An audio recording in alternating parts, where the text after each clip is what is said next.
Kung halimbawang malalaman mo na nasa panganib ang isa sa mga mahal mo sa buhay, ano ang handa mong gawin para mailigtas siya? Kaya mo bang ipagsapalaran ang sarili mong kaligtasan para lang matulungan siya? Ganyan po ang tema ng ating kwento ngayon. Pero bago ang lahat, kung bago ka pa lang dito sa channel, please like, subscribe, and hit the notification bell para updated kayo sa bawat kwentong ilalabas. May bago tayong storya 3 hanggang 4 na beses sa isang linggo. At ngayon, para sa tampok nating kwento.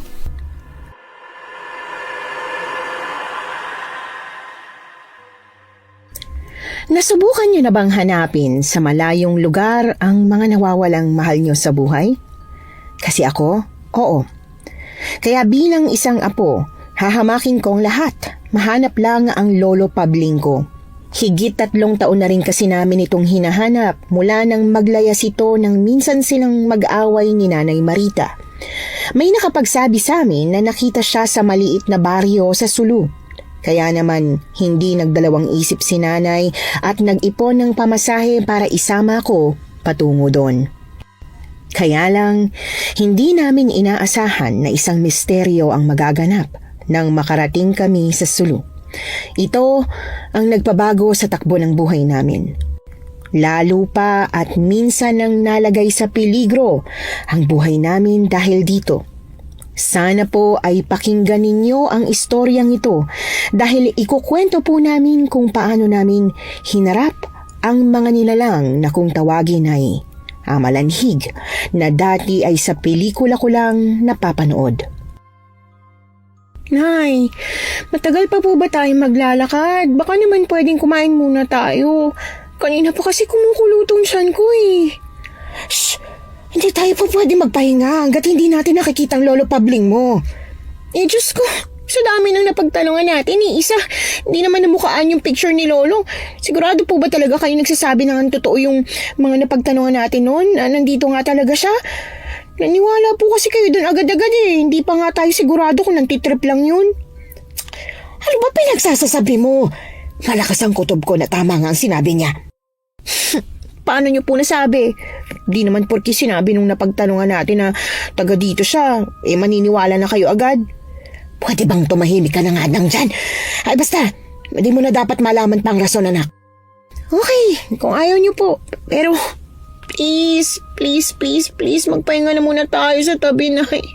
Ngalay na tong mga paa ko eh. Tiisin mo na lang muna. Total sabi naman din ng mga tao dun. Maliit na lugar lang tong kasunod ng baryong to eh. Kaya siguradong maaga rin tayo makakauwi. Eh kasi, Nay, yung ngalay, kaya kong tiisin. Pero yung takot sa lugar na to, hindi ko sigurado. Kasi inaalala ko din yung safety natin oh. Ang creepy kaya sa lugar na to. Kasi tingnan nyo, ang tataas na mga puno oh. Baka mamaya, may couple pa tayo makasalubong. Hayang ka na naman sa kapilyan mo eh.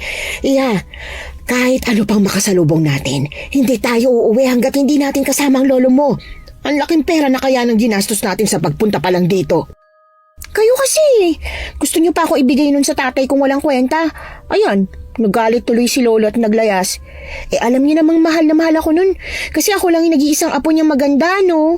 Tsaka, nagtampo siya kasi pakiramdam niya, hindi mo na siya sinusunod. Oo na, kasalanan ko na. Malay ko ba kasing magpaparamdam ulit ang tatay mo pagkatapos ng ilang taong pagtakas niya sa responsibilidad niya sa'yo, no? Kaya nga po nagalit si Lolo Pabling eh. Kasi nga, hanggang ngayon, kinokontak niyo pa yung tatay ko pagkatapos ng mga ginawa niyang panloloko sa atin nung nagsasama pa kayo. Ay, anak, sana maintindihan mo na ginawa ko lang yun dahil ama mo pa rin siya. Isa pa, ayoko namang matulad ka sa akin na nagkawatak-watak ang magulang, di ba? Ay, o siya, sige po. Hanapin na lang po natin si Lolo. Napailing na lang ako bago sinabayan si Nanay Marita sa paglalakad sa gilid ng kalye. Mataas ang sikat ng araw kaya bukod sa tumatagaktak na ang pawis ko, hinihingal na rin ako sa mga oras na ito dahil puno ng mga gamit namin ang bitbit kong bag. Kaya lang, Hindi ko na nagawang magreklamo pa dahil ayokong pagalitan niya ako ulit. Nakakahiya naman kung bubungangaan niya ako sa daan kung saan may mga tao. Kaya naman itinoon ko na lang ang atensyon ko sa pagsulyap sa mga malalaking puno na nakapalibot sa lugar. Maya-maya pa natanaw ko na ang arko kung saan papasok na kami sa kaduluduluhang baryo sa lugar na ito. Buti na lang kahit papaano ay malakas ang simoy ng hangin kaya nare-relax ang pakiramdam ko. Kung hindi, malamang abot leeg na ang stress ko. Magtatatlong araw na kasi kaming nanunuluyan sa isang maliit na bayan sa Sulu. Pero ngayon pa lang ang pangalawang araw na ipinagpatuloy namin ang paghahanap kay Lolo Pabling. Sa kalapit baryo kung saan maraming mga tao kami nanunuluyan dahil yon ang payo ng mga nakatira dito. Hindi ko nga sila magets. Paano ba naman? Tanging paliwanag lang nila sa amin ay para sa karagdagang proteksyon namin. Kaya sinunod na lang namin sila. Kung saan naman lang nilinaw nila kung ano bang kailangan namin ng proteksyon. May kriminal ba rito o kung ano? Nga pala, pagkatapos ng halos kalahating oras ng paglalakad, hindi namin inaasahan na mararating namin ang maliit na palengke. Pinilit ko naman si Nanay Marita na magpahinga muna sa natanaw kong karinderya na walang masyadong customer. Laking pasasalamat ko nang pumayag siya, kaya dali-dali kaming lumapit noon at naupo sa bakanting upuan. Ilang saglit pa, isang morenong lalaking nakasuot ng apron ang nakangiting lumapit sa amin. Base sa nameplate nito, Enrico ang kanyang pangalan. Magandang tanghali po. Ano pong order nila? 2 tubig lang po kami. Noted po. Ano pa po? Pagkain po. Meron po tayong adobong baboy. Yun po yung bestseller namin dito. Hindi na po, mamaya na lang. Tumango ito bago tumalikod. May bit-bit na itong 2 basong tubig pagbalik. Sa uhaw ko, agad kong ininom yung isa sa mga yon. Pero nailang ako nang mapansin na nakatayo pa rin sa harapan namin ang waiter habang pinagmamasdan kami. Kaya naglakas loob na akong tingnan ito ng diretso na parang may gustong sabihin. Pasensya na ho pero pwede po ba ako magtanong? Sige, ano yun? Naliligaw po ba kayo? Kasi kanina ko pa po kayo natatanong dun sa tawid eh. Parang hindi kayo mapakali. Meron po ba kayong hinahanap na resort? Wala naman ho. Hindi ho kasi resort ang pinunta namin dito eh. Kundi yung lolo ko na hinahanap po namin. Talaga ho? Sakto. Taga rito po ako kaya baka makatulong ako sa inyo. Bakas ang pagkagalak sa mukha ng lalaki na bahagya pang inayos ang postura. Senyales na kumpiyansa itong makikilala ang hinahanap namin.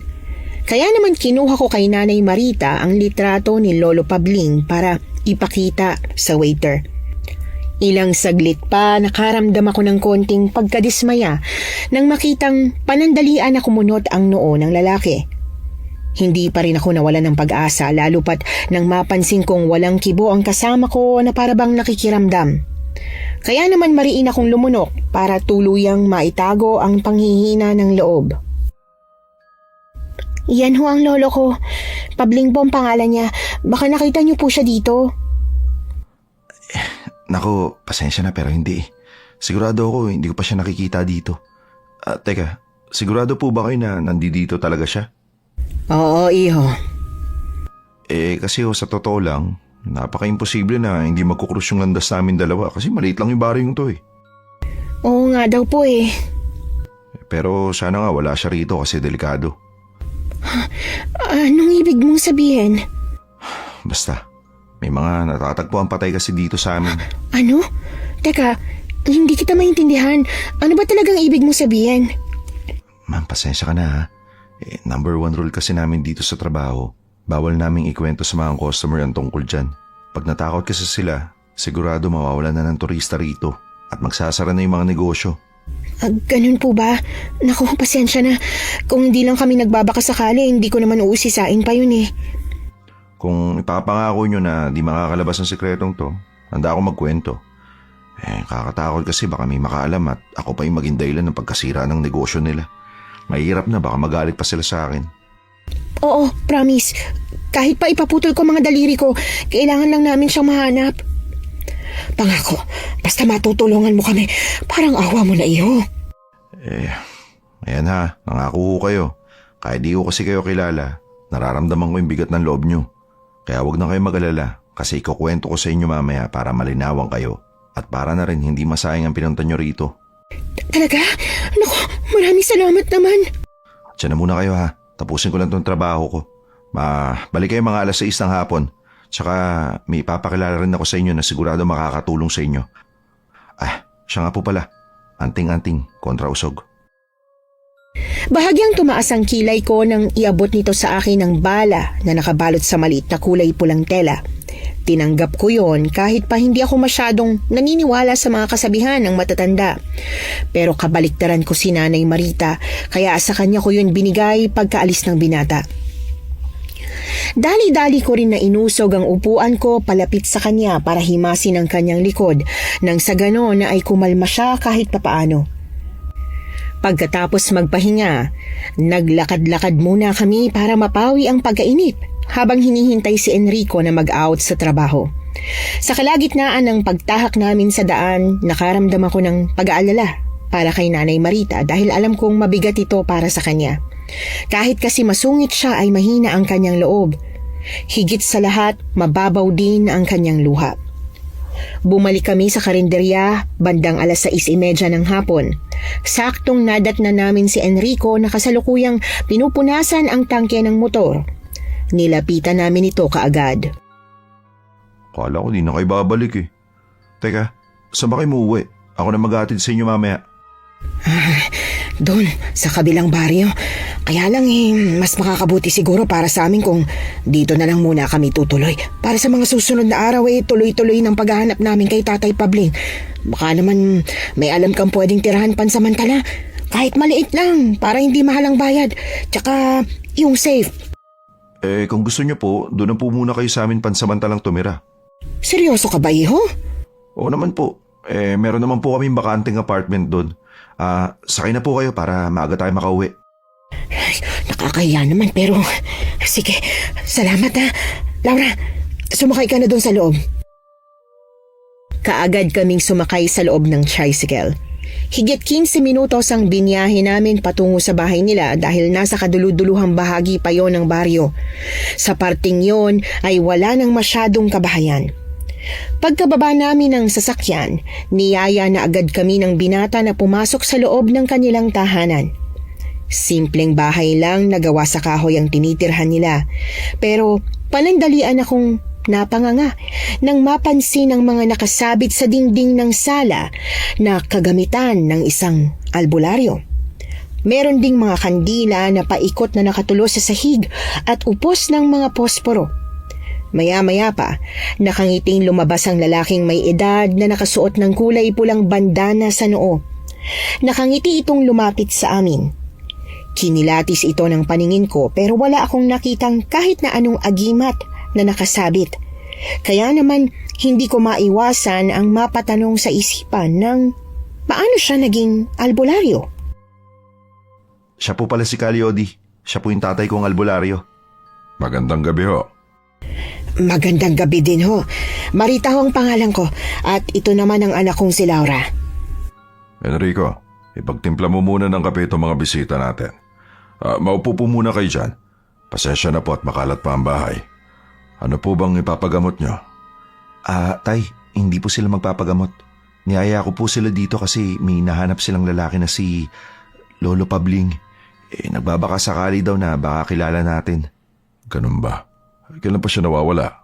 Tsaka kung di nyo mamasamain, ilang taon na po ba siya? 59 years old na po siya at halos 3 taon na namin siyang hinahanap. Ginagawa namin ang lahat pero nung 1 taon lang may nakapagsabi sa amin na dito siya napadpad sa maliit na lugar na ito. Kung tama nga sinabi ng napagtanungan nyo, sana nasa mabuting kalagayan ang hinahanap nyo at hindi siya na biktima. Yun nga din po yung sinabi ko sa kanila kanini. Nabiktima po ng ano? Hindi naman sa tinatakot ko kayo pero uso ang mga aswang dito sa lugar namin. Dahil kung mapapansin nyo, mas liblib ito kumpara sa ibang lugar. Marami-rami na rin silang nabibiktima.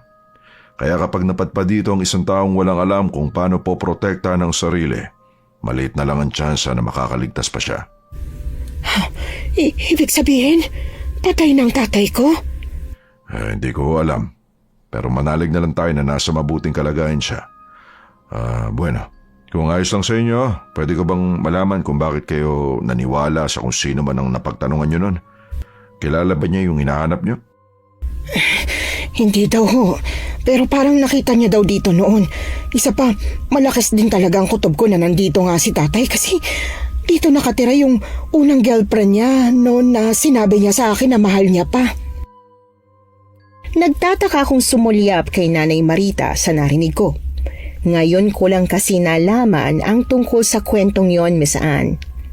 Hindi nagtagal, ibinalik ko ang atensyon ko kay Calio di natahimik na nakikinig ng magsimula siyang magkwento tungkol sa mga problemang kinakaharap namin sa buhay.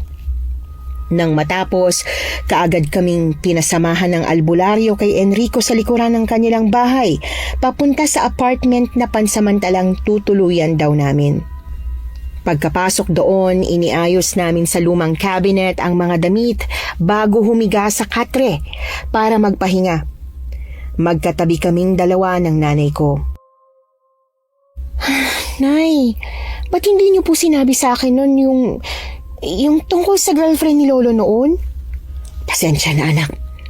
Kasi alam ko masasaktan ka Dahil ang totoo niyan, napilitan lang ang lolo Pabling mong pakisamahan ng lola mo dahil aksidente niya itong nabuntis noon. Pero wala talaga silang pagmamahal sa isa't isa. Ganun po ba? Kaya pala lagi silang nagtatalo at nagsasakitan? Kaya nga kahit masakit sa akin nagpapakatatag ako. Kasi alam mo naman, nag-iisang anak ako. Kaya mas mabuting humantong na lang sila sa hiwalayan kaysa naman lagi ko silang nakikitang nag-aaway. Ay, hayaan niyo na po. Malalampasan din natin ang lahat ng to. Alam ko naman, lalo pat nandyan ang Diyos na kaagapay natin. Tama na po. Pero habang buhay kong sisisihin ang sarili ko sa oras na may mangyari kay tatay.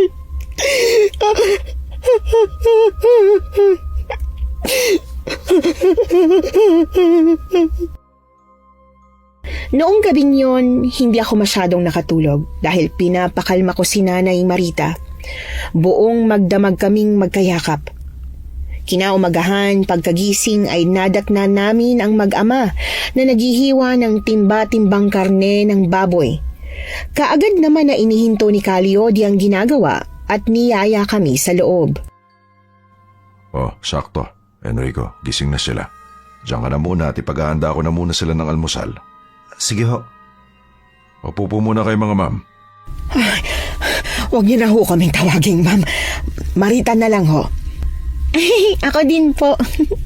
Laura na lang kasi parang di bagay na tawagin niyo akong ma'am. Tapos sobrang halagan kong kumilos. Shh! Ikaw talaga. Wala tayo sa lugar natin.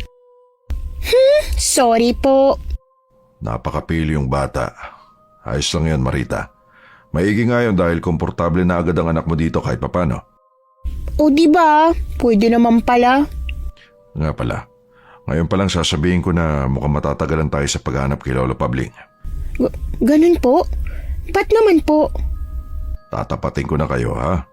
Pasensya na kayo at hindi ko binanggit sa inyo dahil napansin kong pinanghinaan kayo ng loob sa mga sinabi ko kagabi. Pero bihira lang kasi ang mga nawawalang tao dito na natatagpuan at sa maniwala kayo't sa hindi madaling matunto ng mga aswang na pumapatay sa mga inosenteng tao dito. Sus Mariosep, pero alam na ba ito ng mga pulis? Oo, pero wala silang nagagawa.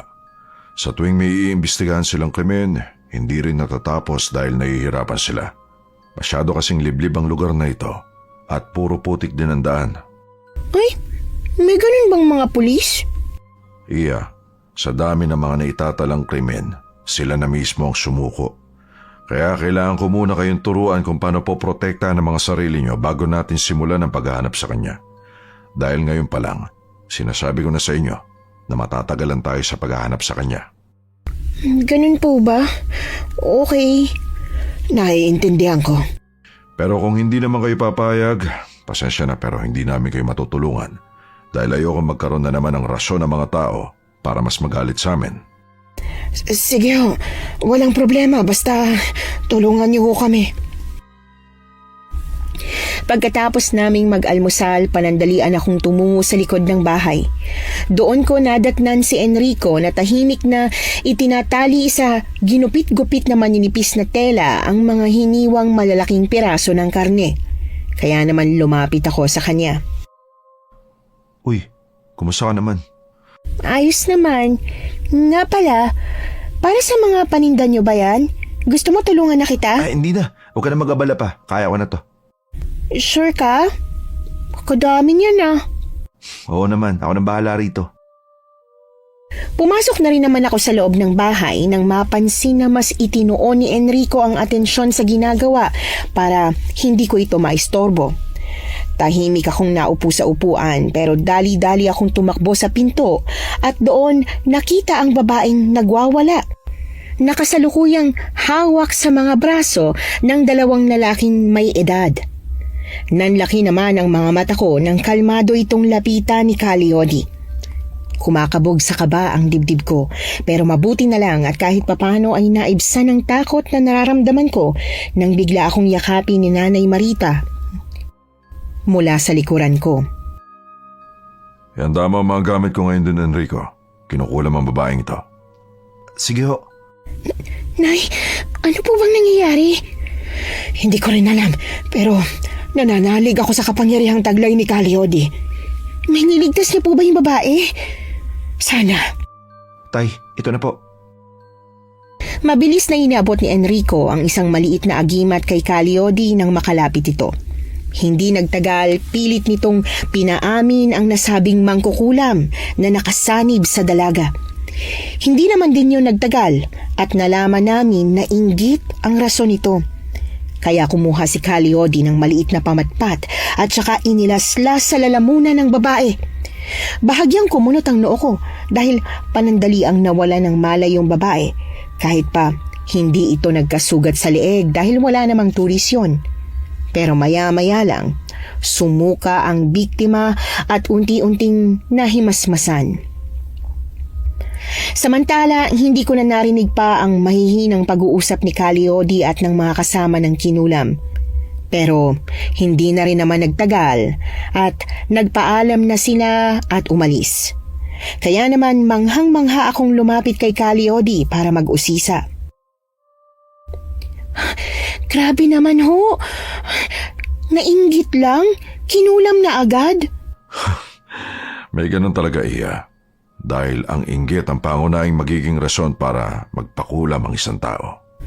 Ganun po? Pero paano niyo po napatay yung mangkukulam gamit yung stick na hawak niyo kanina? Wala naman pong talim yun ah. Hindi lang yun ordinaryong pamatpat, Iya. Lahat kasi ng kagamitan ko sa panggagamot ay may orasyon. Wow, pwede pong pahiram? Natigil ang pag-uusap namin nang marinig ang boses ng isang lalaking malaki ang pangangatawan na humiyaw mula sa labas ng bakuran. Napatingin kami rito. Nakapamewang ito sa tapat ng gate. Aba, hanggang ngayon minauuto ka pa rin ha? Anong ginagawa mo rito? Abay, binabantayan ka. May baka si gumagawa ka na naman ng milagro tulad ng... Pwede bang tumigil ka na? Aba, may mga bisita ka pala. Sige, hindi na muna siya ngayon. Hahayaan ko na lang na silang makaalam sa kung anong klase ng tao ka. Tumalikod ito, pero dinig pa rin namin ang paghalakhak nito habang lumalakad palayo. Niyaya naman kami ni Kaliodi sa loob ng bahay. Nagtaka kami, pero hindi na kami nag-usisa pa. Sa halip ay sinubukan ko na lang ibaling sa iba ang usapan at nagbiro para kumalma sila kahit na papaano. Ang ganda po talaga niyan. Parang may magic. Shh! Ikaw talagang bata ka, ang ingay mo. Walang problema, Marita. Sige, Laura. Papahiramin kita sa susunod. Basta ang ipangako mo sa akin, magiging bukas na ang kaisipan mo sa mga ganitong klase ng panggagamot. Opo, pangako po. Kung gano'n, sige. Nga pala, pasensya na kayo kanina ha. Huwag niyo nang pansinin yun. Oho, At saka nga pala, samahan mo si Enrico sa gubat. Sandali. Ano namang gagawin nila doon? Kumalma ka. Wala naman akong pinaplanong masama sa inyo. Gusto ko lang samahan ni Laura ang anak ko sa gubat para dalhin ang mga pain. pain? Para sa naman po? Si Enrico na ang bahala magpaliwanag sa'yo. Sumibat na kayo at hapon na. Baka abutan pa kayo ng dilim doon. Basta ang palaging biling ko, huwag kayong magpapakalayo-layo ng gusto, ha? Napansin kong tumango si Enrico. Pagkatapos, niyaya na niya ako sa likod ng bahay at buong lakas na binuhat ang 2 timbang puno ng karne. Gusto mo bang tulungan na kita magbuhat niyan? Hindi na. Kaya ko na to. Basta ipangako mo lang sa akin na kahit na anong mangyari, hindi kayo hiwalay sa akin, ha? Oo naman. Di naligaw ako pag hindi. Pero, para saan ba kasi ang karne na yan? Kala ko pa naman paninda ninyo. Pain sa mga aswang to. Tagal na kasi pero bukod sa asbo, wala pa kaming ibang nahuhuling aswang. Naghihinala na nga kami, baka amalanhig yung mga yun eh. Ano? Teka nga, naguguluhan ako. Ano ba yung asbo? Tsaka, marami pa bang mga klase ng aswang dito sa inyo? Ang asbo, yung mga asong aswang. At para sagutin ang tanong mo, oo. Gusto lang namin kumpirmahin ang kutob namin na alamanhig nga ang kasama nila. Sila yung mga aswang na namatay na hindi na ipasa ang kanilang mutya. Ha? Bakit naman? Okay, sige. Para magkaroon ka ng kaalaman, yung mga mutya, yun yung mga maliliit na bato, parang holen. Yun yung nagbibigay ng lakas sa kanila.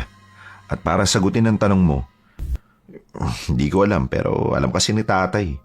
May mga naninirahan daw dito mga dayuhan nun. Ha? So sila yung aswang?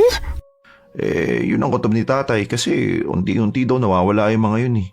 Sinabi rin niya na nung minsan may mga dayuhan siyang nakita na nag-uukay ng mga libingan. Siyempre, hindi yung pinansin ni tatay. Wow!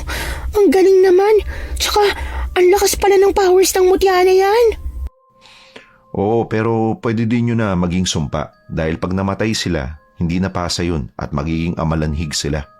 Pero, sa tagal na nang bibiktima ng mga aswang dito, ba't hanggang kutob pa rin kayo sa kanila? Mahirap silang hulihin kasi nakatira sila sa ilalim ng lupa. Isa pa, ang hirap namang hukayin nun, no? Baka kasi mamaya, totoong tao pala yun. Tsaka sa dami ng kalamidad na tumama dito sa Sulu, di na matunto ni tatay kung saan niya nakita yung mga nahuli niyang nag-uukay ng libingan nun. Ganun ba? Pero alam mo, ngayon pa lang, na-amaze ako sa'yo. Grabe kasi yung pagbabago ng personality mo. Anong ibig mo sabihin? Kala ko kasi typical na waiter ka lang, pero ang dami mo palang alam sa ganito. Talaga? Kailangan eh. Tsaka yung trabaho kong yun, racket lang. Madalas kasi nasa bahay ako kasama ni tatay. Buti nga natsyempohan niyo ako dun eh.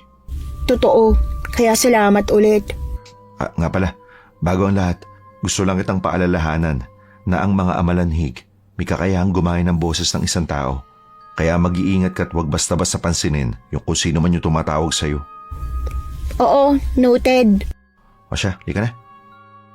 Hindi na nagtagal pa ang pag-uusap namin dahil nagsimula na siyang lumakad palayo. Kaya naman dali-dali na akong sumunod. Maingat naming tinahak ang maputik na daan papunta sa kalagitnaan ng kakahuyan. Sa totoo lang, hindi ko mapigilan ang takot dahil sa matataas na mga puno. Pero sa kabila ng matinding hingal, hindi kami huminto sa paglalakad hanggang sa tuluyan na naming narating ang ilog. Malakas ang ragasan ng tubig doon kaya naupo muna ako sa malaking bato nang maghilamos na si Enrico. Baka kasi mahimatay na ako sa pagod, Miss Anne. Teka lang, papahinga muna ako. Grabe, ang layo na nang narating natin ah. Pasensya ka na ha. Dito kita dinala sa kaduluduluhan ng kakahuyan. Ay, oo nga no. Pero, bakit? Diyos ko, kapag nalaman to ni Calio, di pagagalitan tayo nun. Matagal ko nang gustong maglagay ng pain sa dulong bahagi na to ng gubat eh. Kaya lang, hindi ko magawa kasi magkasama kami madalas si tatay tuwing maglalagay kami ng pain. bakit dito? Kaloka. Dito kasi kadalasang natatagpuan yung mga bangkay ng tao na nabibiktima eh. Paano kapag may nakakita sa atin dito at isumbong tayo sa kanya? Mukha pa naman tambayan to kasi ang ganda oh. Uy, huwag ka magturo. Baka mamatanda ka. Ay, sorry naman. Pero malabong may makakita sa ating iba dito. Kasi mula nang may natagpo ang patay sa ilog, wala nang naglakas loob na tumambay pa rito. Ganun ba? Sa bagay. Teka, anong oras na ba? Palubog na ang araw kaya sa tingin ko, 3:00 na ng hapon. Halika na, kalatan natin ito mga karne. Teka, paano naman natin makukumpirma na amalanhig ngayon? Di ba sabi mo, karne ng taong kinakain nila? Kapag may bakat ng paa ng tao dito at di nila kinain yung karne na ilalagay ko sa tuktok ng mga puno, ibig sabihin tama nga ako. Okay. Tara na nga. Ay. Kaagad akong tumayo sa kinauupuan para tulungan siyang ikalat sa maputik na daan ang mga karne. Ang iilang mga piraso naman ng laman loob ng baboy ay isinabit namin sa mga sanga ng puno. Hindi na rin namin namalayan ang paglubog ng araw dahil sa tagal naming naglalagay ng pain. Sa madaling salita, inabot na kami ng dilim. Tapos na ba? Diyos ko, umuwi na tayo, please. Oo na. Dating gawi dito ka sa likod ko. Sige. Kung natatakot man si Enrico habang naglalakad kami ay hindi yun halata. Kaya naman napakalma na rin ang loob ko. Tanging maliit na flashlight lang ang hawak niya na nagbibigay liwanag sa masukal na dinaraanan namin. Mga ilang metro pa kaming naglakad ng tahimik. Nang mapahinto ako dahil biglang humangin ng malakas, dahilan para tumayo ang mga balahibo ko sa katawan. Bahagya kong hinila ang manggas ng damit ni Enrico nang maramdaman na parang may nagmamasid sa amin. Maya-maya lang nakarinig kami ng kakaibang kaluskos mula sa di kalayuan, dahilan para mailabas niya ang gulok na nakasuksok sa tagiliran sakaling mapalaban. Hoy, ano kaya yun? Diyan ka lang. Huwag kang alis dyan. Titignan ko lang kung saan galing yung kaluskos na yun. Kung wag na kaya, baka mamaya aswang yun. Baka masaktan pa tayo. Hindi na niya pinatapos pa ang pagsasalita ko. Sa halip ay lumakad na palapit sa pinagmumulan ng mga kaluskos na narinig namin. Wala naman akong nagawa, kundi pagmasdan siyang pumasok sa gitna ng nakahilerang matatabang puno ng langka at nara. Naupo na lang ako sa isang tabi matapos niyang mawala sa paningin ko at bahagyang nagpalinga-linga sa paligid. Siyempre, natatakot ako, Miss Anne. Malay ko ba kasi kung ano yung nagtatago sa dilim? Maya-maya pa nakarinig ako ng mahinang pagtawag sa akin ni Nanay Marita galing sa di kalayuan.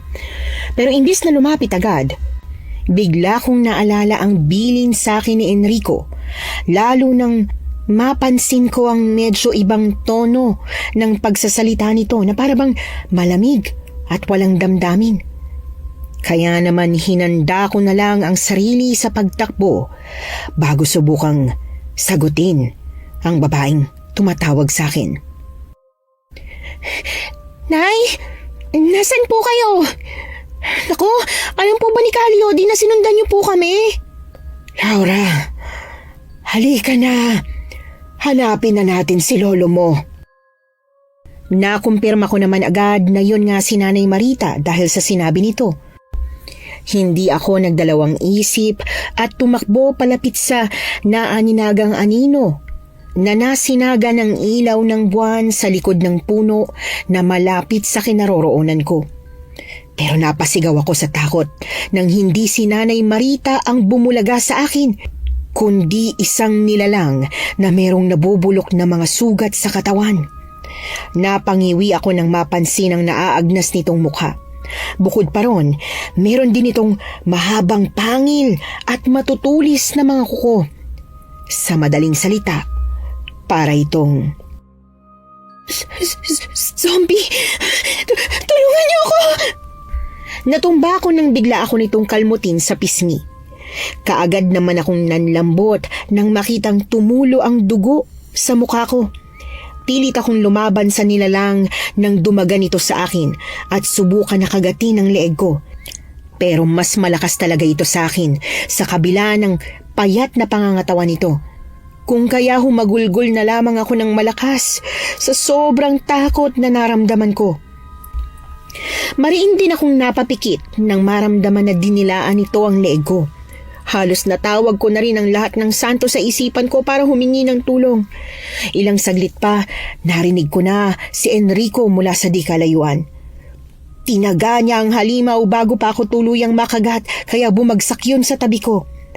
Mahigpit kong niyakap si Enrico nang tulungan niya akong makatayo. Dali-dali niya ring pinunit ang tela ng suot na damit at saka to ginamit na pambalot sa mga sugat na natamo ko. Salamat, Diyos ko. Baka nilapan ako ng zombie na yan kung di ka dumating sa tamang oras, Enrico. Dadalhin ko ang bangkay ng nilalang kay tatay. Kailangan niya ito makita. Marahan akong tumango at hindi na umimik pa nang magsimula akong maramdaman ang pagkirot ng kalmot sa pisngi ko. Samantala, hindi ko inaasahan na buong lakas na bubuhatin ni Enrico ang bangkay pabalik. Nadatnan namin sina Nanay Marita at Kaliodi na kasalukuyang naghihintay sa amin nang makabalik kami sa bahay. Nag-aalalang sumalubong sa amin ang mga ito nang makita nilang pangangatog ng katawan ko sa sobrang takot. Anak, Diyos ko. Ano yan? Bakit ka may sugat sa mukha? Nakainkwentro ho kami ng aswang sa daan. Ano? Bakit kasi kayo nagpagabi, Enrico? Hindi ba't binilinan ko na kayo? Pasensya na po. Saan kayo nagpunta? Saka, ano yung bitbit mo? Bangkay ng tao? Sangsang niya na. Di ba sinabi ko na sa'yo huwag mong pakialaman ng mga biktima? Sa bandang ilog po, naisip kong doon namin ilagay yung mga pain. At tama nga po tayo sa kutob na galing sa mga amalan higang bakat ng mga paa na nakikita natin sa mga putik. Ibinagsak ni Enrico ang bangkay sa harapan namin. Dali-dali naman akong napaatras. Dagli kaming nagkatinginan ni Nanay Marita. Yan po yung nagtangka pumatay sa akin. Ginaya niya po yung boses ni Nanay Marita. Ang mga nilalang na yon ay may kakayahang makagaya ng boses ng kahit na sinong tao na minsan itong narinig. Kaya higit ko kayong pinag-iingat. Kung ganon, delikado pala talaga sila dahil mabilis silang makakapambiktima. Oo, wala na silang kaluluwa kaya laman loob ng taong nabubuhay ang pagkain nila. Tao ang kanilang pinupunteriya sa ngayon, pati na rin ang mga kasamahan nilang asbo dahil gusto nilang masakop ang lugar. Diyos ko, nakakatakot naman. Kaya sana, sa mga oras na ito, maintindihan ninyo kung bakit gusto kong turuan muna kayo kung paano po proteksyonan ang inyong mga sarili. Opo, naiintindihan ko na po. Maraming salamat po sa inyo. Pero paano naman po yung mga pulis? Ano po kaya kung isumbong? Wala ring magagawa ang mga pulis dito, Iya. Kahit sila, iniiwasan ang bahagin to ng baryo. May ilang tauhan na raw silang hindi nakabalik matapos sumubok mag-imbestiga. Kaya kami-kami lang ang nagbabantay dito mula pa noon. Hala, talagang ang delikado. At ikaw naman, Enrico, sa susunod, huwag mo nang suwayin ang utos ko, ha? Lalo pat alam mong kung merong kang tao na maipapahamak. Paliwanag? Oh, pasensya na po, tay. Ihanda mo ang mga panggagamot sa loob at mauna na kayo ni Laura sa sala.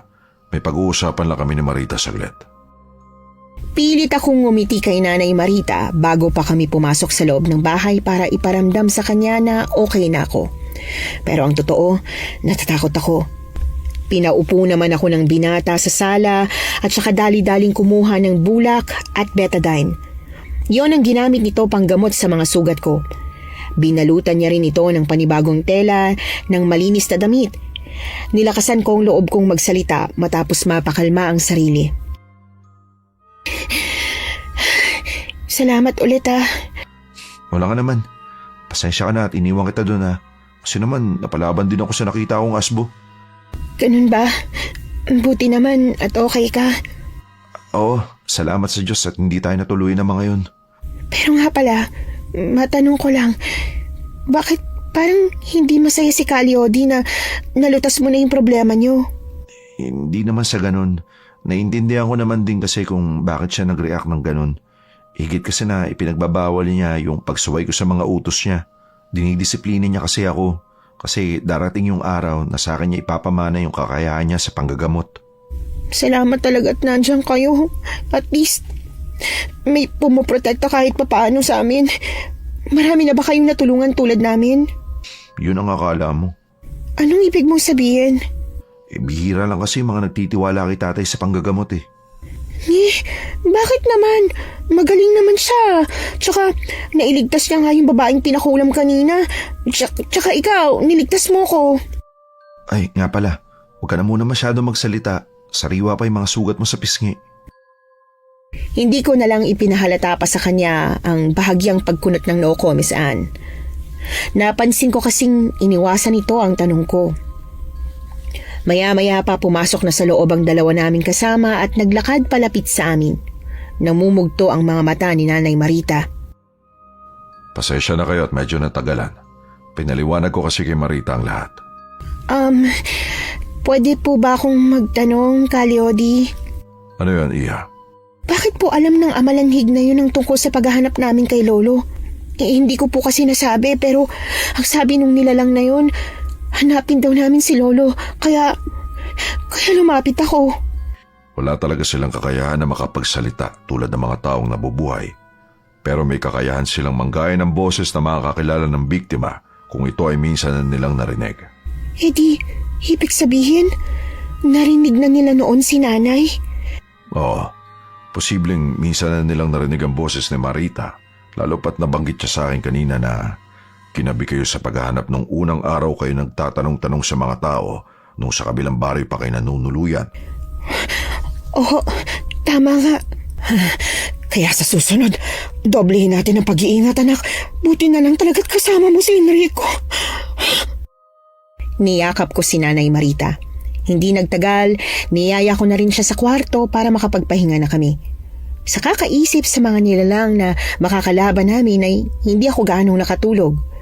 Kinabukasan, nagising akong wala na si Nanay Marita sa tabi ko, kaya dali-dali akong lumabas at nadatnan siyang nagluluto ng almusal sa kusina.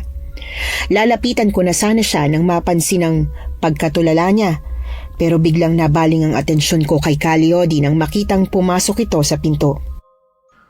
Kumusta na ang pakiramdam mo? Maayos naman ho. Salamat po pala kagabi.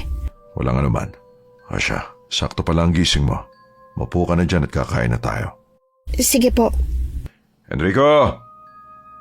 Tay, bakit po? Magalmusal ka na muna at pagkatapos, kunin mo na ang mga karne kay Lita. Di ba po kakautang lang natin sa kanya nung pinampain natin kahapon? Oo, pero hindi na raw niya yung pababayaran dahil natuwa siya nang malaman na sa wakas, nagtagumpay tayo sa plano natin. Tsaka hindi lang yon, binigyan niya rin tayo ng bagong katay na baboy para mabuksan na natin ulit yung tindahan sa palengke. Tama ho. Buti na lang napakiusapan natin yung may-ari na wag munang parentahan yun sa iba. Tagal-tagal na rin kasi nung huling nagtinda tayo eh. Siya. Sabay-sabay na tayong kumain at baka lumamig pa itong sinangag. Nilantakan naman kaagad namin ang mga pagkain. Pagkatapos, naghanda na si Enrico sa pag-alis. Nay, pwede po ba akong sumama? Medyo nababagot na po kasi ako dito eh. Kung kaya na ng katawan mo, Iya. Ay naku, anak, hindi ka pa ba nadala sa nangyari sa'yo kagabi? Hindi ka ba natatakot? Pero, Nay, mataas pa naman po yung sikat ng araw oh. Tsaka wala naman sigurong amalanhig na aaligid dyan. Pero nag-aalala ko sa'yo, anak. Mas makakabuti pa kung dito ka na lang sa bahay. Maayos naman po yung pakiramdam ko. Tsaka, ang babaw lang naman nung kalmot sa akin nung amalanhig na eh. Kaya please, payagan nyo na po ako. Babalik din naman po kami agad eh.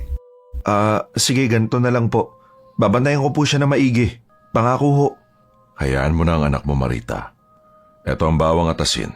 Pakontra yan. Siya, sige na. Mahigpit na niyakap ko si Nanay Marita pero ramdam ko pa rin ang kanyang pag-aalala para sa akin. Ipinakita ko na rin sa kanya na kinuha ko ang mga iniabot ni Kaliodi para kahit papano ay mapanatag ang loob niya. Pagkatapos, dali-dali kaming sumakay sa motor. Umupo ako sa likod ng motor katabi ng binata para naman kahit papaano ay makita ko rin ang mga tanawin. Tahimik lang ako na magsimulang paandarin ng binata ang sasakyan. Hindi ko naman inaasahan na mas liblib pa ang dadaanan namin, Miss Anne. Habang nagmamaneho ang kasama ko ay abala ako sa pagsulyap sa mga matataas na puno. Marahan pa nga akong napapapikit dahil nakaka-relax ang huni ng mga ibon. Pero nagtaka ako sa mga nadaanan naming mga abandonadong bahay na halatang matagal-tagal nang hindi natitirhan. May mga halaman na kasing gumapang sa pader ng mga yon at nabubulok na rin ang mga kahoy ng dingding ng mga ito. Sayang naman yung mga bahay dito. Kailan pa walang nakatira dyan? Oo, sayang nga eh. Lahat sila lumipat na sa kabilang baryo o saan may mataong lugar. Yung iba naman, lumuwas dahil sa takot. Kayo, anong plano nyo? Tsaka, bakit hindi pa kayo lumilipat? Parang kayo na nga lang yung tao dito sa gawing lugar na to eh. Alam mo kasi, wala sa bokabularyo ng tatay kong albularyo yung magpasindak sa mga nilalang ng kadiliman. Pero kung akong tatanungin, syempre ayokong tumira dito, no? Totoo naman kasi, laging nasa panganib ang buhay nyo rito. Kaya di natin masisisi yung mga taong umalis na. Pero kailangan kong lakasan ang loob ko. Kasi hindi naman kami makakapahig na magari-harian sila sa lugar namin. Oo. Nga pala, matanong ko lang, nasan palang nanay mo? Kasi naman parang kayong dalawa lang ni Caliodi ang magkasama sa bahay eh. Bigla akong natahimik nang makita sa side mirror ang lungkot sa mukha ni Enrico. Senyales na hindi siya komportable sa tanong ko, kaya naman hindi ko na lang siya muling kinausap pa. Maya-maya pa nakarating na rin kami sa bahay ni Aling Lita. Nakakapagtaka dahil ito lang ang nag-iisang nakatira sa mas dulong bahagi pa ng baryo. May ilang mga bahayan naman pero wala ng tao. Diyos ko, mag-isa lang talaga siyang nakatira dito? Aba, saan siya kumukuha ng tapang? Oo, tama ka. Siya nga lang. Pero teka nga, hindi ba siya natatakot na baka siya naman yung biktimahin ng mga aswang? Sa totoo lang hindi eh. Bakit naman? Mula kasi nang mapatay ng aswang ang mister niya, wala na siyang natatakutan na kahit na sino. Ganun ba? Naku, kawawa naman siya. Kaya nga, tsaka sabi niya, mahihirapan daw siyang lumipat, lalo pat may alaga siya mga baboy. Teka nga, hindi ba kumakain ng karne ng hayop yung mga aswang? Yung asbo, oo. Kaya nga kukunti na lang ngayon yung mga alaga ni Aling Lita. Inuubos na mga yun. Kung di mo na itatanong, lahat ng tindera ng karne sa palengke, sinusuplayan niya. Pero ngayon, kayo na lang? Oo. Halika na, baka gabihin na naman tayo dahil sa kwentuhan natin. Dumiretso na kami sa likod ng bahay ni Aling Lita at doon nadat na namin ang may edad na babae na kasalukuyang nagpapakain ng mga alagang baboy. Aling Lita, kumusta na ho kayo? Andiyan ka na pala, iho. Andun yung baboy na in-order ninyo. Nakalagay na sa cooler. Salamat ho. Sandali, sino bang babaeng kasama mo? Asawa mo ba yan? Hindi ho, ako po si Laura, kaibigan po niya. Oo nga ho eh. Nga po pala, kukunin na po namin to ha. Salamat ho ulit. Saglit na nakipagkamustahan lang si Enrico sa matanda bago binuhat ang malaking cooler para isakay sa tricycle. Pagkatapos, dumiretso na kami sa maliit na pwesto nila sa palengke. Pagkarating doon, isinalansan na namin agad ang mga paninda sa ibabaw ng kanilang lamesa. Ipinagsawalang bahala ko na lang din ang mga napapansing masasamang tinginan ng ibang mga tindera sa amin. Pero nabigla ako nang lumapit sa amin ang lalaking nanggulo noon sa bahay ni Caliodi.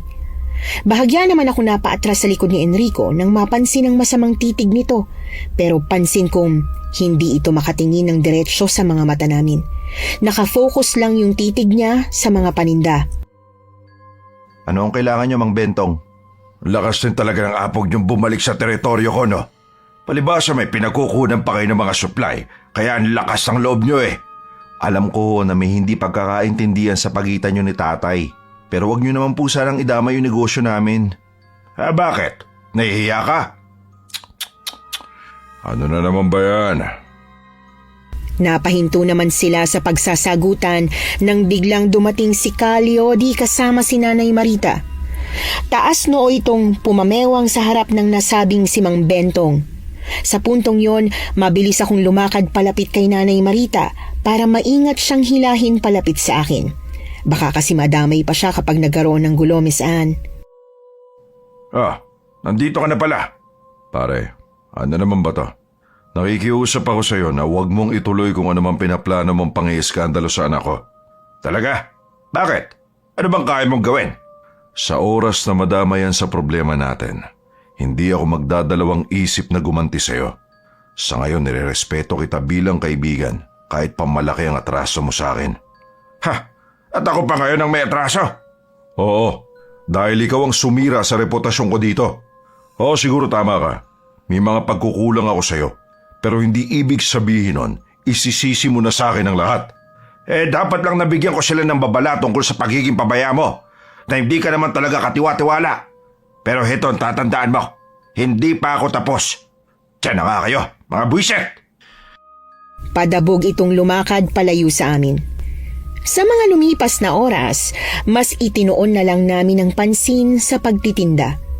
Nang sumapit ang dapit hapon, nauna na kaming umuwi ni Enrico sa bahay. Susubukan daw kasi munang magtanong-tanong ni Calyodi sa iba pang mga tao ron kung sakaling nakita nila ang hinahanap namin. Tahimik lang kaming nakaupo sa sala pero hindi na ako nakatiis at inusisa ko na ang binata tungkol sa nangyaring gulo kanina. Yung tungkol sa nangyari kanina, pwede ko bang malaman kung sino yon? Tsaka, bakit pa siya galit na galit sa inyo? Matalik na kaibigan siya ni tatay nun. Kaya lang, nagkaroon sila ng malaking problema. Ano naman yun? Pinilit pa rin ni Mang Bentong si tatay na gamutin yung nanay niya. Kahit pa nasabihan na sila ng doktor na mitanang na yung buhay nito dahil sa kanser. Ano ibig mo sabihin? Inabutan kasi ng pagkamatay yung nanay niya habang kasalukuyang ginagamot ni tatay. Kala tuloy ni Mang Bentong, hindi ginawa ni Itay yung best niya. Isa pa, alam naman niya na noon pa lang walang agimat si tatay. Ang ibig mong sabihin na walang agimat? May iba't ibang uri ng albularyo. Yung iba may agimat na pamana pero kay tatay, nakuha lang niya sa dasal. Reliyoso kasi siya. Ganun ba? Oo. Nga pala, ano namang nangyari dun kay Mang Bentong? Medyo nasiraan siya ng bait. Tapos kinalat sa buong lugar na hindi siya maaasahang albularyo. Ganun ba? Diyos ko. Pero huwag kang mag-alala. May mangilan-ngilan pa rin naman na nagtitiwala kay tatay. Mabuti naman. Pagkatapos mag-usap, nagpresenta na akong maghanda ng pagkain para sa hapunan. Ilang saglit lang dumating na rin sina Nanay Marita at Calyodi. Pero ang malungkot na mukha nila ang bumungad sa amin. Pansin ko kaagad ang paghikbi ng aking ina na parang katatapos lang umiyak, kaya hindi ko na naiwasang magtanong pa. Nay, bakit po? Ano pong nangyari? Iya, hayaan mo na muna ang nanay mo magpahinga. Enrico, samahan mo muna si Marita sa kwarto nila. Sige ho. Mariin na lang akong napalunok habang pinagmamasdang lumakad palayo sina Enrico at Nanay Marita. Samantala, ibinalik ko agad kay Calyodi ang atensyon ko. Ano pong nangyari? Iya, huwag ka mabibigla pero patay na ang lolo Pabling mo. Ano ho? Meron kaming napagtanungan sa palengke na dating nakatira rito. Sabi nila, isa siya sa mga nabiktima ng mga aswang noon. Sigurado ho ba kayo? Baka naman po ibang tao yun. Pinsan ng dating nobya ng lolo mo ang napagtanungan namin. Matagal daw silang nanahimik tungkol doon. Isa pa, wala silang kakilalang kamag-anak nyo na pwedeng pagbalitaan noon. Ang kwento, nasiraan daw ng bait ang lolo mo nung madatnan na patay na ang babaeng mahal niya. At mula noon, wala na raw silang nagawa kundi arugain siya, lalo pat nasa isang kwarto lang to at laging nagmumukmok. Di nagtagal, nasiraan daw siya ng bait at umabot sa puntong nananakit, kaya di nila malapitan. Nahinto kami sa pag-uusap nang biglang marinig ang malakas na iyak ni Nanay Marita. Dali-dali kaming lumabas para usisain yon at nadatnan namin siyang tumatakbo papasok sa loob ng kakahuyan habang humahagulgol. Mabuti na lang at mahigpit na niyakap siya ni Enrico para pigilan. Kasalanan ko kung bakit may masamang nangyari sa kanya. Mga aswang, nandito ako. Magpakita kayo. Ako ang kalabanin ninyo. Tama na po. Huwag niyo pong gawin yan. Hindi. Kasalanan ko. Kasalanan ko. Naipahama ko si tatay tapos ikaw. Buti ka na rin mawala sa akin. Kaya mas mabuti pang sumunod na lang ako kay tatay. Napakawalang kwenta ko. Kung sa tingin mo ang pagpapakamatay ang rason para matapos ang lahat ng problema mo, sige ka. Heto ang kutsilyo. Tay, wag po. Lahat tayo, maski ako, nagdadalamhati dahil sa mga pagpatay na yan. Pero ano pa bang gusto niyong gawin? Ang magpakamatay na lang ng basta para takasan ang problema niyo? Ang duwag niyo naman. Pero... Kailangan ka ng anak mo, Marita. Nawalan na siya ng lolo. Gusto mo ba pati ikaw mawala rin sa kanya? Hindi. O kung ganun, huwag ka magpadalos-dalos. Sa mundong ito, natatalo ang mga taong nagpapadala sa emosyon nila. Hayaan nyo, bukas sa bukas din, ihahatid na namin kayo sa terminal. Hindi. Kung hindi man ako mamamatay ngayong gabi, edi hindi kami aalis dito. Ano pong ibig niyo sabihin? Igaganti ko na lang ang mga mahal ko sa buhay. Sigurado ka ba? Oo. Total, parang wala na rin naman akong kwenta eh. Nang mapakalma namin si Nanay Marita ay pumasok na kami sa loob para pagplanuhan ang mga kilos namin. Napagkasundoan din namin na bukas magsisimula ang pag-iensayo namin sa pakikipaglaban. Kaya pagkatapos mag-usap ay pinagpahinga na kami ni Kaliodi sa kwarto namin. Tahimik lang akong nahiga sa tabi ni Nanay Marita na nakatulala sa kisame. Bahagya naman akong nabigla nang hawakan niya ng mahigpit ang kamay ko. Pasensya ka na sa inasal ko kanina, anak. Nabigla lang ako. Huwag niyo na pong alalahanin yun. Umuwi ka na bukas. Ihahatid kita. Tapos may iiwan po kayo? Ayoko po. Magkasama tayo sa laban, Nay. Niyakap ako ni Nanay Marita. Mabuti na lang, hindi ako nakaidlip noong gabing yon, kaya binantayan ko na lang ang katabi kong natulog na dahil sa sobrang pag-iyak. Hanggang sa kinaumagahan, nagising ako sa ingay galing sa di kalayuan. Wala na rin ang katabi ko kaya nagtataka akong lumabas para usisain yon. Doon ay nadatnan ko siyang nag-iensayo gamit ang buntot pagi kasama sina Kaliodi at Enrico. Tumatagaktak ang pawis nilang tatlo. Samantala, tumigil naman ang binata nang makita ako at nakangiting lumapit sa akin. Sakto, gising ka na pala. Halika, eto pandesal. Kumain ka na muna para may lakas ka mamaya pag ikaw na. Salamat. Kanina pa kayo nag-ensayo? Oo, nakukuha na nga agad ni Aling Marita yung mga tinuturo namin eh. Tamo, determinado siyang matuto. Diyan niya na rin nilalabas yung galit niya. Oo nga no. Sa bagay, kung ako rin, galit na galit eh. Naiintindihan ko. Sige na, kumain ka na muna ron sa upuan. Salamat. Tatawagin ka na lang ni tatay pag ikaw na. Lumakad ako papalapit sa lamesang may nakahain na tinapay matapos nitong tumalikod sa akin para bumalik sa pag-iensayo. Pinagmasdan ko na lang ang tatlo. Maya-maya pa, biglang binaling sa akin ni Kaliodi ang kanyang atensyon. Halika na, Laura. Sige po. Magpahinga ka na muna ron, Marita. Tapos na ang pag-iensayo mo para sa araw na to. Salamat. Buong tapang akong lumapit kina Kaliodi. Sinimulan na rin naman nila agad ang pagtuturo sa akin ng tamang paggamit ng buntot pagi. Misaan natapos ang pagpapractice namin ng mga bandang 3:00 ng hapon. Maaga din ako nakatulog nung gabing yon dahil sa sobrang pagod. Idagdag pa yung sobrang bigat ng damdamin ko dahil sa iniisip kong patay na si Lolo Pabling. Lumipas ang ilang mga linggo Umikot lang ang mundo namin sa pag-aaral kung paanong makikipaglaban sa mga aswang. Naging determinado kami ni Nanay Marita sa mga yon dahil isinasaalang-alang namin kung paano makakaganti sa mga nilalang ng dilim. Hanggang sa di nagtagal, natutunan ko na rin ang mga itinuro nila sa akin. Pero isang umaga, nakatanggap kami ng masamang balita habang abala sa pagsisibak ng mga panggatong sa likod ng bahay. Tumatagaktak ang pawis ni Enrico na tumakbo palapit sa amin. Oh, matumahangos ka. Tay, sinara na po ng mga pulis yung baryo. Request daw po yun ng mga tao sa kalapit na mga lugar. Delikado daw kasi kung madamay pa sila sa kaguluhan dito. Lalo pa may mga biktima na rin sa kanila nitong mga nakaraang araw. Nalinti ka na talaga. Kung kayo kailangan na talaga nating rumonda. Sasama kami. Oo nga.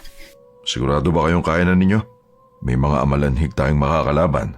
Oo, hindi ko man naprotektahan ng tatay ko pero babawi ako sa ibang tao. Siyempre ako din. Sayang naman ho yung mga tinuro niyo sa amin eh. Kung ganun, sige. Enrico, ihanda mo ang mga gamit natin sa likod. Kung di tayo kayang protektahan ng mga pulis, tayo mismo ang poprotekta sa mga tao dito sa lugar. Sige ho. Dali-daling sinunod ng binata ang inutos ni Caleodi.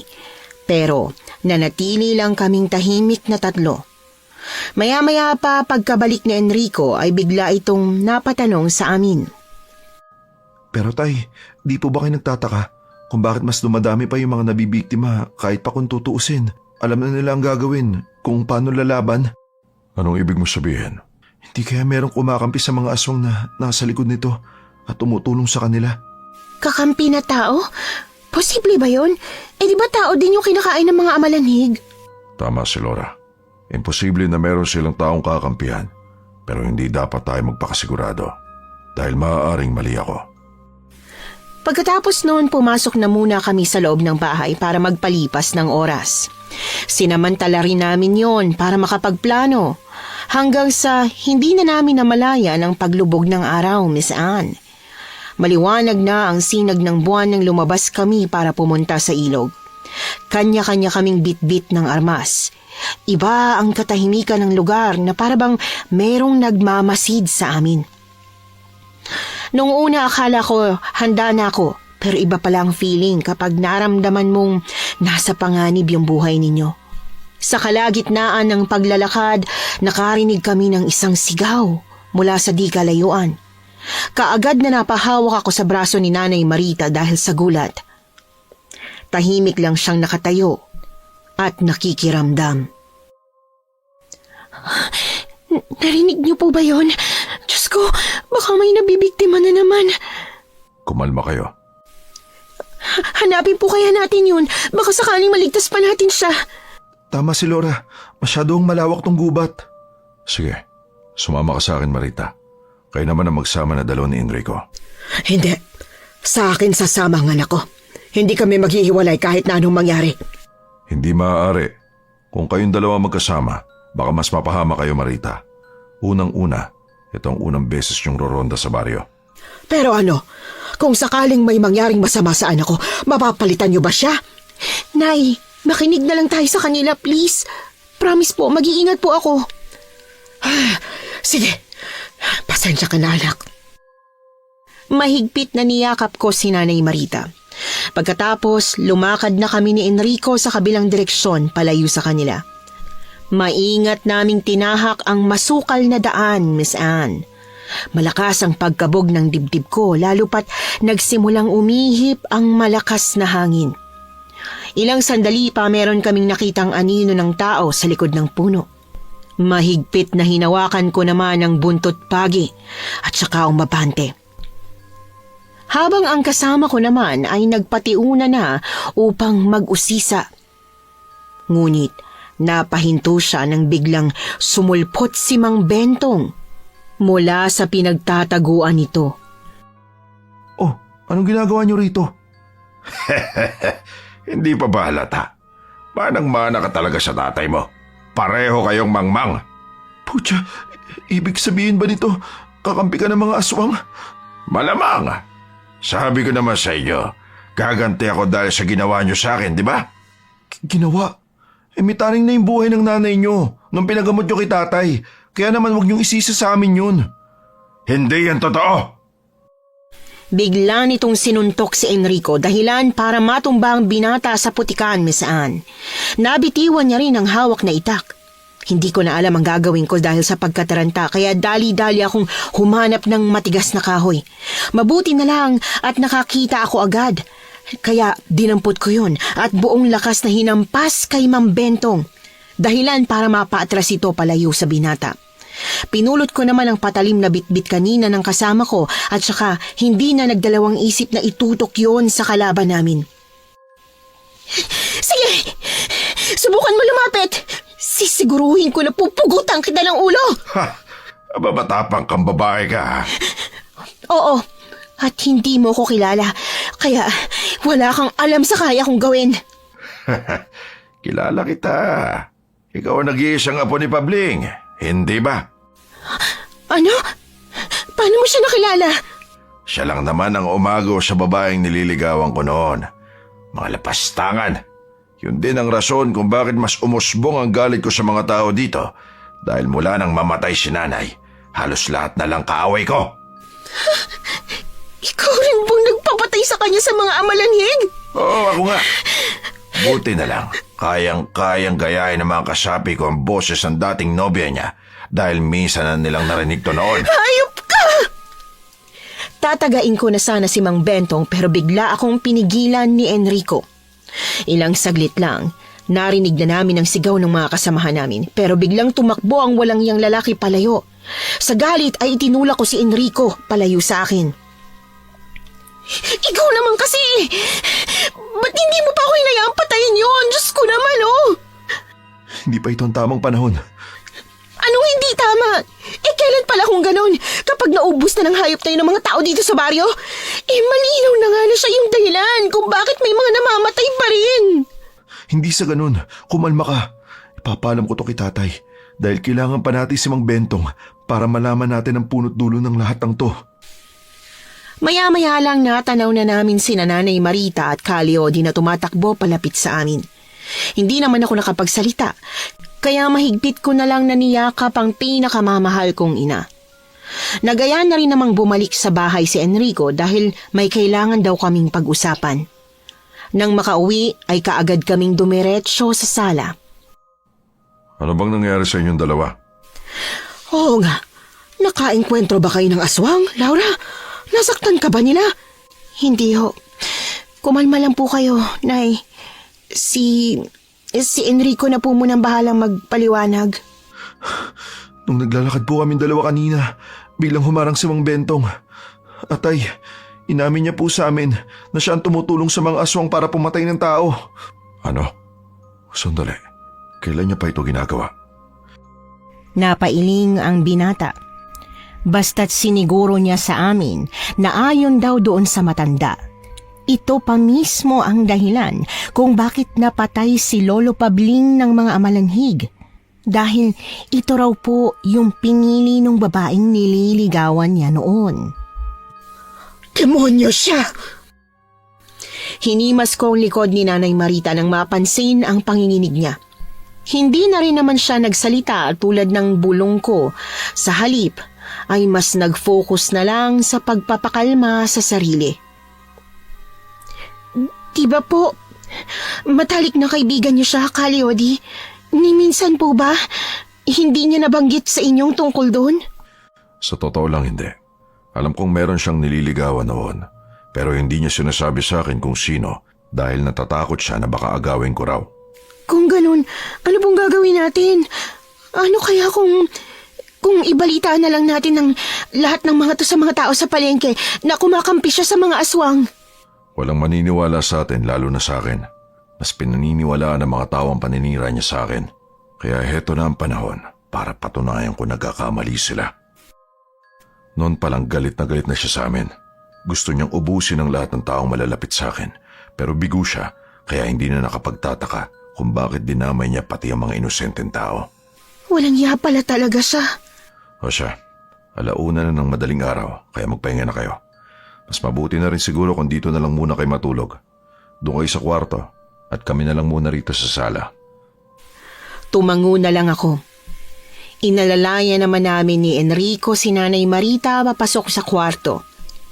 Paglabas ni Enrico, sabay na kami ng nanay ko na humiga, Miss Anne. Pero bigla siyang humagulgol at napayakap sa akin.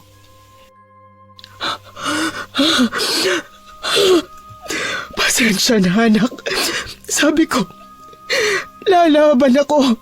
Pero sa oras na maalala kong nangyari sa lolo mo, parang gusto ko lang sumuko. Nay, ako din po. Naduduwag nung una. Pero ngayon pa po ba tayo susuko kung kailan malapit na natin mahanap yung hustisya para kay Lolo Pabling? Oo nga. Salamat talaga at nandiyan ka. Opo, sisikapin ko po magkaroon tayo ng hustisya para sa kanya. O siya, matulog na po kayo. Nandito lang po ako para pumotekta sa inyo, Nay. Pinabalik ko na siya sa pagkakahiga matapos naming mag-usap.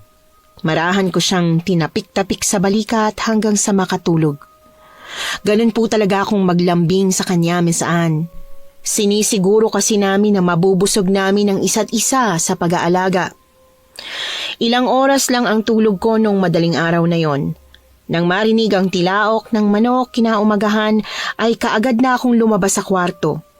Nadatnan ko si Enrico na nagtitimpla ng kape sa kusina. Oh, ba't ang aga mong gumising? Mukhang puyat ka.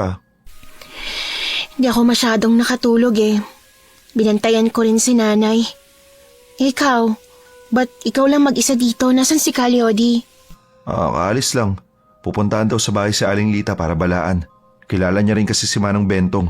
Hindi yung titigil hanggat hindi nakakapagigante. Ganun ba? Alam mo, buti na lang talaga at hindi nasasaktan si Aling Lita ng mga aswang kahit pa nag-iisa lang siya dun sa lugar na yun. Tulad nga ng sabi ko sa'yo, wala na siyang pakialam mula nung namatayan siya ng asawa. Tsaka kahit papaano may alam yun sa pakikipaglaban sa mga aswang. Kaya lang kailangan talaga siyang sabihan ng tatay ngayon dahil baka si Mang Bentong pa yung mismo pumatay sa kanya. Sa bagay, ang laking tao ni Mang Bentong. Ipagdasal na lang talaga natin na walang ibang masaktan sa kahayupan nilang to. Matagal-tagal din kaming nag-usap ni Enrico. Pero maya-maya lang bumunga din sa amin si Kaliodi nang biglang bumukas ang pinto. Maputla ang mga labi at nanghihina ang katawan kaya agad kaming lumapit. Dali-dali naman akong kumuha ng tubig na maiinom nito. Pagkabalik, tahimik lang akong nakinig sa usapan nilang dalawa. Anong nangyari, Tay? Si Lita, wala na siya sa bahay niya. Nakabukas yung pinto at magulong-magulo ang loob ng bahay niya. Siguradong may kinalaman dito si Manong Bentong. Tara, punta natin siya sa bahay niya. Pumunta na ako doon pero wala na siya. Hinalughog ko na rin ang mga lugar kung saan siya pwedeng pumunta pero wala. Diyos ko! Kaya kailangan natin gumawa ng paraan. Sana naman hindi siya saktan ng hayop na yon. Sa kalagitnaan ng pag-uusap namin ay biglang narinig ko ang pagtawag sa akin ni Nanay Marita. Kaya naman minabuti na muna namin na tumahimik. Pinalipas muna namin ng ilang oras bago ipaliwanag ang mga nangyayari dahil ayaw namin na mabigla siya. Maya-maya pa tinipon kaming lahat ni Kaliodi sa sala. Dama ko ang kaba ng nanay ko kaya mahigpit kong hinawakan ang kamay niya. Wala na tayong oras. Kailangan na natin tapusin ang lahat ng ito. Natatakot ako na baka kapag ipinagpaliban pa natin to, magulat tayo na isang araw. Maubos na niya ang mga inosenteng tao rito. Teka, ano ibig niyong sabihin? Nay, kinidnap po ni Mang Bentong yung nagsusupply kay Kaliodi ng mga karne na pambenta sa palengke. Sa totoo lang, kasalanan ko rin to dahil naging pabaya ako. Buong akala ko, hindi dadamay ng dati kong matalik na kaibigan ang mga tao sa paligid ko. Pero nagkamali ako. Tayo, huwag niyo na po sabihin yan. Pare-pareho naman po tayong walang alam na magiging masama pala siya. Oo nga po, panahon na din siguro para magtulungan tayo. May awa po ang Diyos. Sige, sa huling pagkakataon, rumonda tayo. Hanapin natin ang pugad ng mga aswang. Pero may idea po ba kayo kung nasan sila nagtatago ngayon? Sa gubat, kung saan natin siya nakita.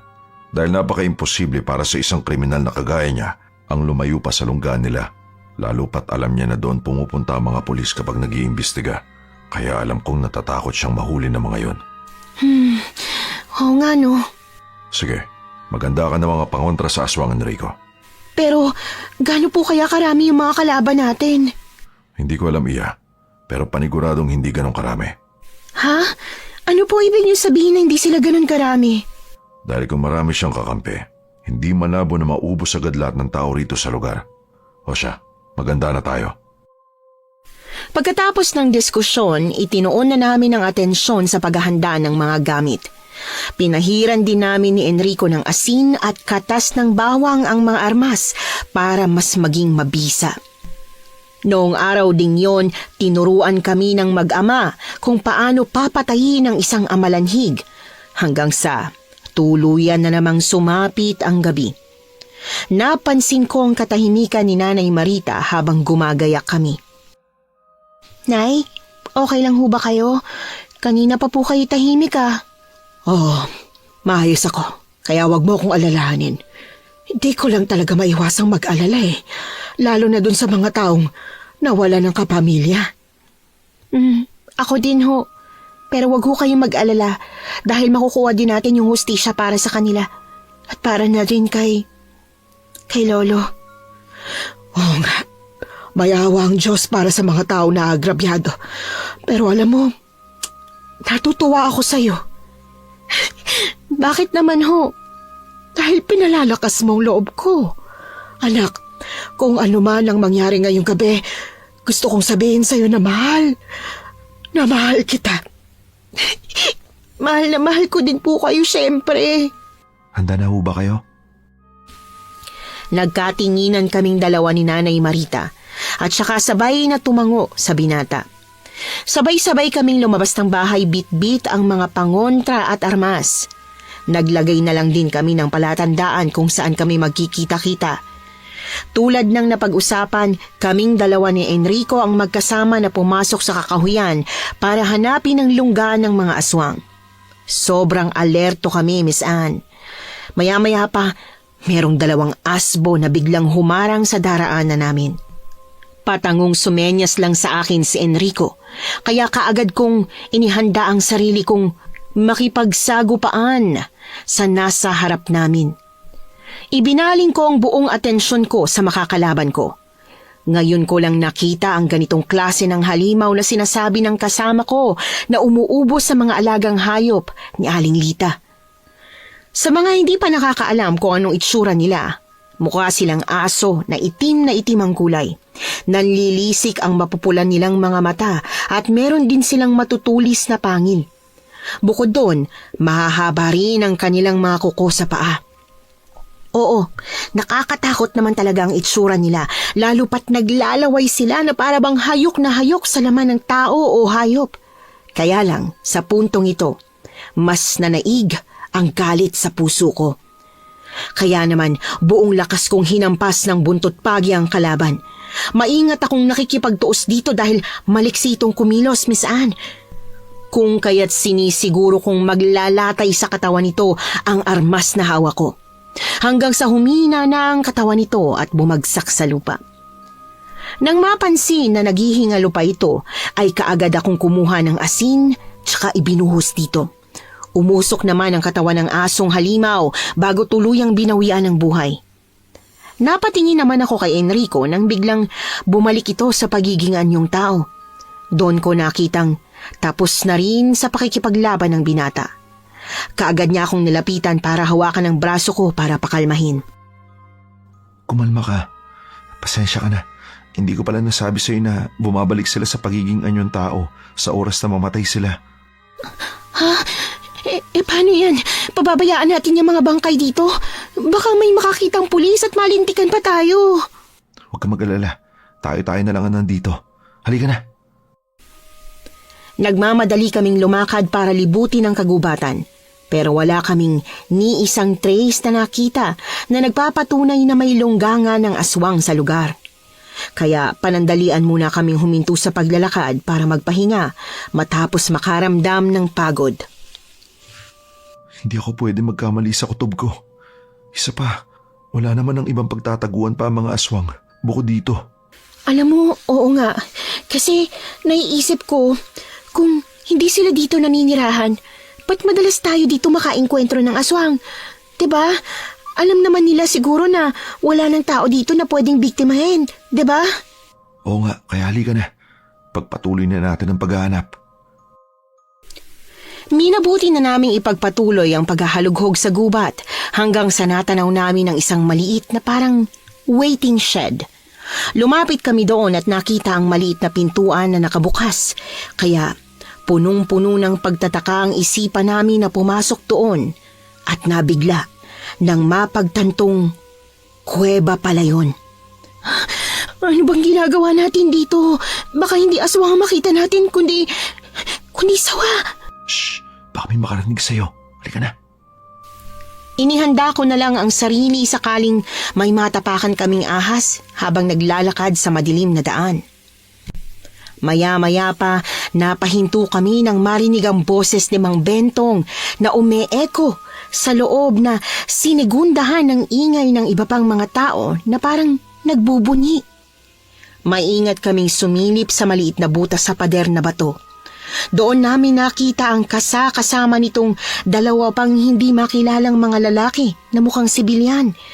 Pero nanlaki ang mga mata ko nang mahagip ng paningin na nakatali sa isang malaking bato, sina Nanay Marita, Kaliodi, at ang hinahanap naming si Aling Lita na ngayon ay sugatan. Napakuyom naman ang mga kamao ko sa galit pero minabuti na muna naming pakinggan ang mga pag-uusap nila. Mga kasama, maraming salamat sa pagsuporta niyo sa akin. Sabi ko naman sa inyo, hindi kayo nagkakamali sa pagtitiwala sa akin dahil hindi ko kayo bibiguin. Walang iya ka. Niloko mo kami. Ang sabi mo andito na mga anak namin. Aba, kasalanan ko ba na ututo kayo? Tsaka kahit ano pang sabihin mo, tapos na ang laban. Inubos niyo mga kaibigan naming amalanhig, kaya uubusin ko rin kayo. Yung mga amalanhig, sila ba yung mga dayuhan dito? Ah, At bakit sila napadpad dito? mga aswang sila na itinakwil ng samahan nila dahil umibig sila sa tao. Kaya napunta sila dito. Dahil wala masyadong tao, kaya madali lang gumawa ng krimen. Putsa ka. At ito naman mga kasama ko ang mga asbo. Dayo lang din sila pero nung nalaman nila na sinasakop na ng mga amalanhig ang baryong ito, pumunta sila dito at kumapi sa amin. At pumayag ka naman na patay nila mga kababaryo mo. Oo, kasi walang hiya ako, hindi ba? Kaya itanong mo na ang gusto mong itanong bago ko kayo sabay-sabay na pataying tatlo. Hayop ka. Ay dako, hindi lang ako hayop. Demonyo pa ka mo. Sakto, gigil na to mga kasamahan kong asbo sa inyo dahil pinatay nyo ang mga kasamahan nila. Kaya mga kasama, bilang gante, lapain nyo sila. Nang makita namin na nag-transform ang mga lalaki sa pagiging asbo, ay kaagad kaming nagmadali na umiksena, Miss Anne. Hinagisan ko na agad ang mga ito ng asin at bawang, dahilan para umusok ang katawan nila at kaagad namang hina. Wala na akong sinayang panaoras at saka paulit-ulit silang hinampas ng buntot pagi habang si Enrico naman ay kasalukuyang nakikipagbuno kay Mang Bentong. Sa kabilang banda, walang nagawa ang mga nilalang kahit papilit nila akong nilalabanan. Hindi ko na rin naman pinatagal ang gulo at tinuluyan na ang mga ito. Pagkatapos, lumapit na ako sa mga kasamahan namin para kalagin ang pagkakatali nila at nang makalaya si Nanay Marita ay mahigpit niya akong niyakap. Salamat naman at ligtas kayo. Opo, Nay, paano po ba kayo napunta dito? Diyos ko, baka nilapanan nila kayo kung hindi kami nakapunta sa tamang oras. Nakasalubong namin si Bentong sa daan. Sabi niya, nasa kanya daw si Lita at pati kayo, kaya sumama kami sa kanya pero bigla niya kaming hinampas sa ulo ng 2x2 kaya nakatulog kami. Ganun po ba? Oo, kaya pasensya na anak. Maski si Kaliodi, nabalisado ng isipan lang sabihin niya yun, pero sinungaling talaga siya. Napatigil kami sa pag-uusap ng marinigang sigaw ni Mang Bentong na kasalukuyang nakaluhod sa batuhan na habang pinagtutulungang bugbugin ng mag-ama. Pero biglang sumugod si Nanay Marita palapit sa mga ito at binigwasan ang lalaking kumampi sa mga aswang. Ha! Demonyo ka! Ikaw palang dahilan kung bakit namatay ang tatay Pabling ko! Sisiguruhin ko magbabayad ka, Bentong! Sisiguruhin ko! Pagsisisihan mo ang lahat ng ito!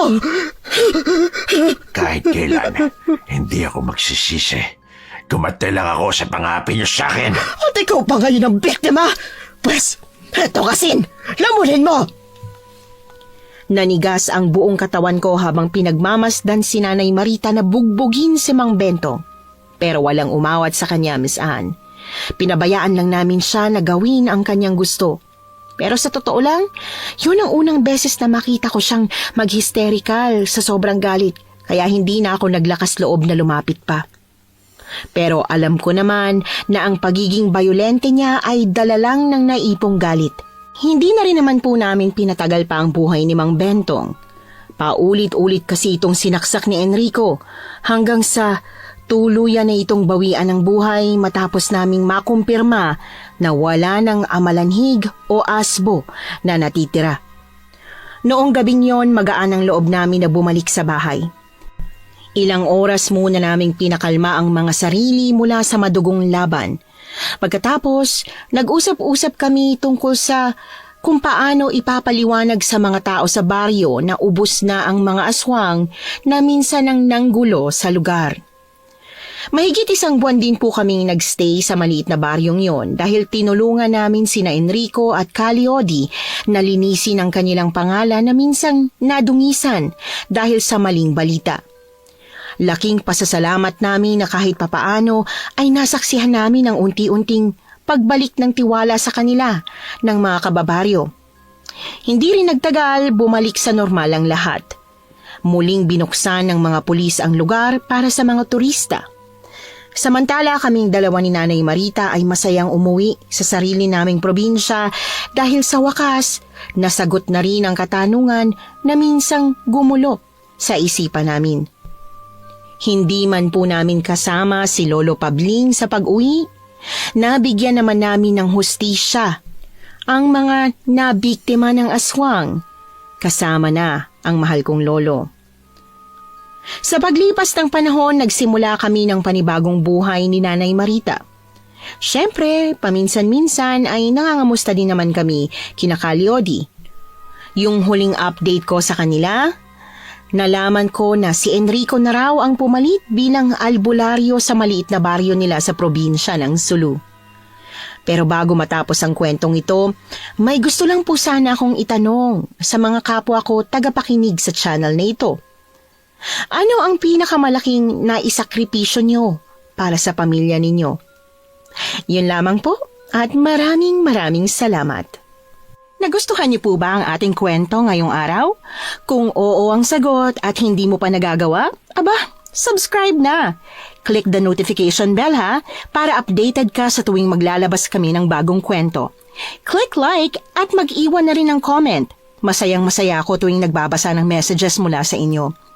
At kung may sarili kayong karanasan na gusto nyong ibahagi sa amin, email lang sa missanhorrorstories@gmail.com. Dire-diretso lang, missanhorrorstories@gmail.com. Malay nyo, sa susunod, yung kwento na ninyo ang binabasa namin para sa ating mga tagapakinig. Hanggang dito na lamang muna at muli po, ito po ang inyong si Miss Anne. Nagpapasalamat sa inyong patuloy na pagmamahal at pagsuporta.